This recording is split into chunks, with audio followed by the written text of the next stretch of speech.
Welcome to LinguaWire English B1. Today, we have two stories.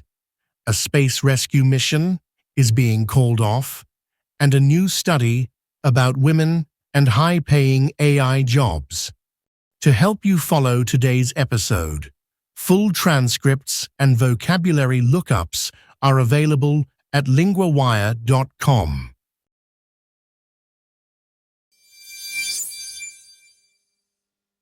First, NASA gives up on a mission to save an old space telescope. Now we go to Ella, our LinguaWire correspondent for technology. Thanks, Daniel. NASA and Catalyst Space Technologies have decided to stop the rescue mission for the Swift Gamma Ray Observatory. So the spacecraft is still in orbit, but the plan to save it is over. Yes, the rescue satellite called Link launched on July 3rd. Its job was to fly up to Swift. It would grab it with 3 robotic arms. Then it would boost it into a higher orbit. That higher orbit would have kept Swift away from re-entry. Re-entry means falling back into Earth's atmosphere and burning up. That sounds like a very difficult job for one small satellite. It was. Catalyst says the mission hit a major problem in late July when Link spun out of control. The company says 2 of the satellite's 3 reaction wheels stopped working. Those wheels help with attitude control. That means the spacecraft can point in the right direction. And without that control, the rescue becomes much harder. Exactly. There were also problems with the cold gas thrusters. They are used for finer pointing. So the team lost several tools for steering the spacecraft.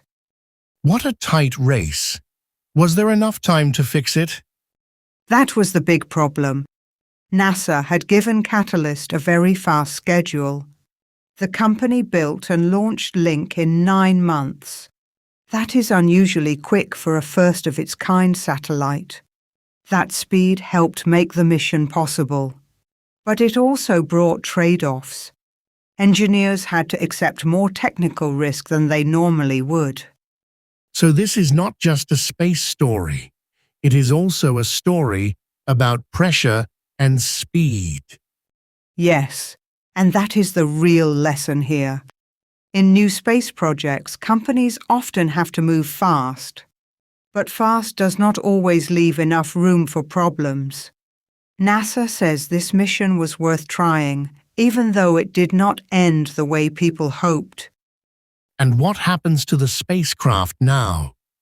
The spacecraft is still alive, and Catalyst says it will try to get some technical value from what remains. It may still come close enough to Swift for a test of its close-in navigation system.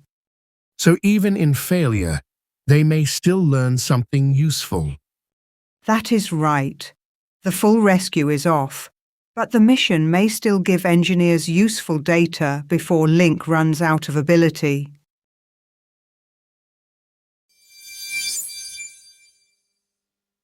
Next, a new report says women are still missing out on many of the best-paid AI jobs. Now we go to Owen, our LinguaWire correspondent for technology.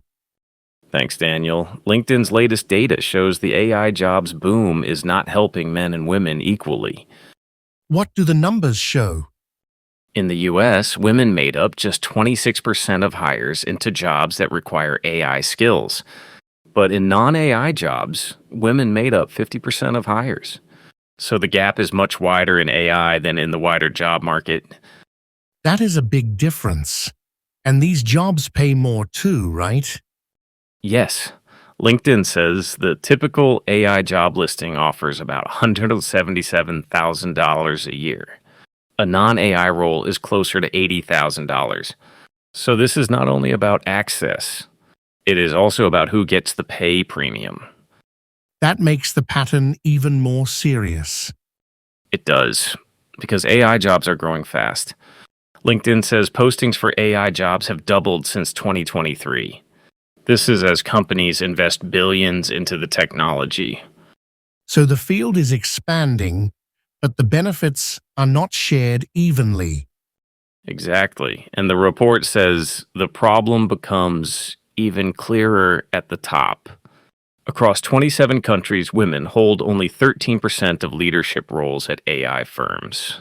In the broader tech industry, they hold 20% of those roles. So the ladder gets steeper as women move up. That is the picture. LinkedIn says the AI boom is compounding barriers that women already face in tech. The company also points to another pressure. Women are more likely to work in jobs that could be disrupted by AI. These include customer service and administrative roles. So some women may lose work, while others are shut out of the new jobs. Yes, and that is why the issue matters beyond one industry.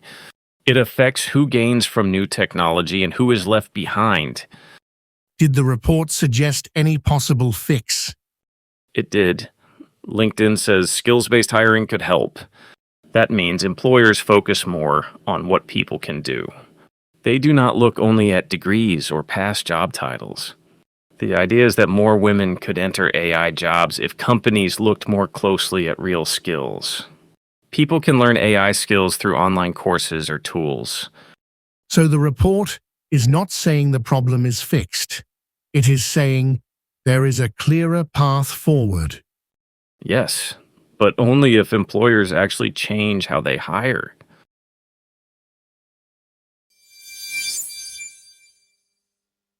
First, 3 words from Story 2. Premium. A higher amount of money for something better. In the story, it meant the extra pay that AI jobs can offer. AI jobs often come with a salary premium. Ladder. A set of higher levels in a job or company.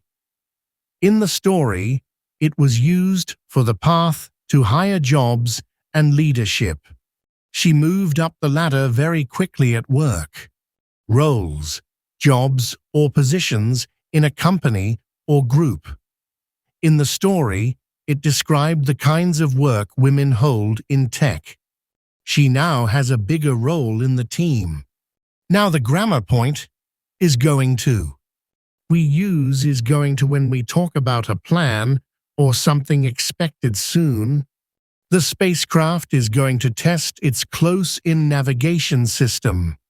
The mission is going to give engineers useful data. Repeat after me. Is going to test.